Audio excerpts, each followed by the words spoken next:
ঢং করে। আজকের পর্বের শুরুতেই দেখা যায় প্রতিযোগিতার ময়দানে রাঙার দুর্দান্ত পারফরম্যান্স। দ্বিতীয় রাউন্ডে অসাধারণ খেলায় সে সহজেই তৃতীয় রাউন্ডে উঠে যায়। এরপর একে একে সব প্রতিযোগীকে পিছনে ফেলে শেষ পর্যন্ত ফাইনাল রাউন্ডে নিজের জায়গা নিশ্চিত করে। আর সেখানেও দারুণ দক্ষতা দেখিয়ে রাঙা জিতে নেয় চ্যাম্পিয়নশিপের সোনার পদক। অন্যদিকে বসুকুটিরের সবাই টিভির সামনে বসে রাঙার খেলা দেখছিল। তার সাফল্যে পরিবারের সবাই ভীষণ খুশি হয়ে যায় এবং তার জয়ের জন্য প্রার্থনা করতে থাকে। যখন রাঙার ফাইনাল জয়ের খবর আসে তখন বাড়িতে আনন্দের বন্যা বয়ে যায়। সবাই উচ্ছ্বাসে নাচতে শুরু করে। কিন্তু এই আনন্দ সবার ভালো লাগেনি। বৃন্দা ভিতরে ভিতরে ঈর্ষায় জ্বলতে থাকে। মনে মনে সে ভাবতে থাকে, আজ যারা রাঙার জয়ের আনন্দ করছে খুব শিগগিরই তারাই শোক করবে। এরপর কাতারের দৃশ্যে দেখা যায় সংগ্রাম রাঙাকে অভিনন্দন জানায়, কিন্তু হঠাৎ করেই রাঙার আবার বমিভাব শুরু হয়, যা দেখে সংগ্রাম কিছুটা উদ্বিগ্ন হয়ে পড়ে। এরপর রাঙা স্টেজে গিয়ে আনুষ্ঠানিকভাবে গোল্ড মেডেল গ্রহণ করে। বসুকুটিরে ফিরে দেখা যায় সবাই সমুদ্র ভ্রমণের প্রস্তুতি নিচ্ছে। পাঞ্চালি ও অঙ্কুর ব্যাগ গোছাচ্ছিল।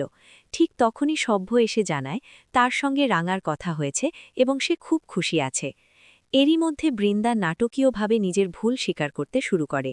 সে কান্নার ভান করে বলে রাঙার সঙ্গে অন্যায় করেছে এবং এখন সবকিছু নতুনভাবে শুরু করতে চায়।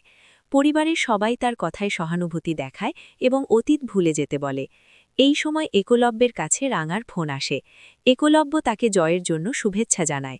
রাঙা নিজের আনন্দের কথা শেয়ার করে, তবে জানায় তাকে ইন্টারভিউ দিতে হবে, কিন্তু ইংরেজিতে কথা বলতে পারবে কিনা তা নিয়ে সে একটু নার্ভাস।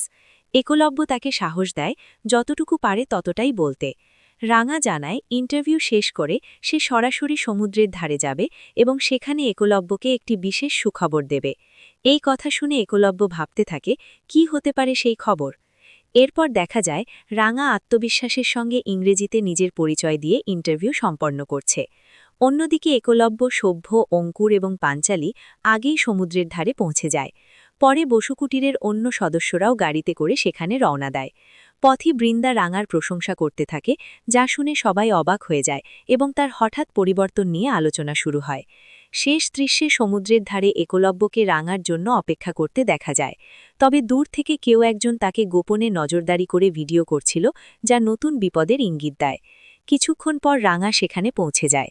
একলব্য তাকে জড়িয়ে ধরে তার জয়ের জন্য অভিনন্দন জানায়। একলব্য যখন তাকে উপহার দিতে চায় তখন রাঙা বলে সবচেয়ে বড় উপহার হলো সে যেন সারা জীবন এভাবেই তার পাশে থাকে। এরপর রাঙা জানায় আসল উপহারটা তার পক্ষ থেকেই। লজ্জায় মুখ লাল হয়ে যায় তার। আর ঠিক তখনই সে একলব্যকে নিজের জীবনের সবচেয়ে বড় সুখবর, তার মা হতে চলার খবরটি জানানোর চেষ্টা করে।